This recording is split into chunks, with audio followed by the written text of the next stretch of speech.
Welcome to Not Milk Never Milk. Subscribe if you're lactose intolerant. You start by signing into Gmail and locating the message from the sender you want to block. This immediate step saves time. Once done, decide whether you only need a block or also want to report phishing or spam. Make sure you view the message header or sender address so you know exactly which contact to target. This prevents accidental blocking of important contacts. Now open the message thread and prepare to take the first actionable step.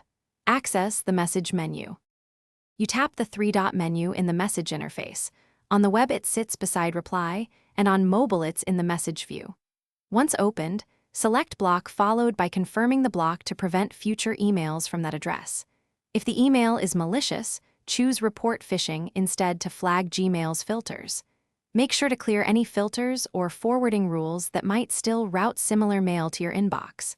After blocking, Gmail will move existing messages to spam or keep them out of your. You finish by verifying the address is listed in settings under filters and blocked addresses so the block has taken effect. Once confirmed, you can remove the block later if you change your mind.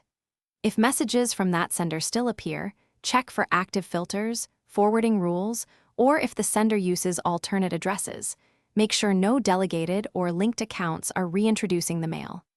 As a final tip, clear cache or resync mobile mail if the change doesn't reflect immediately.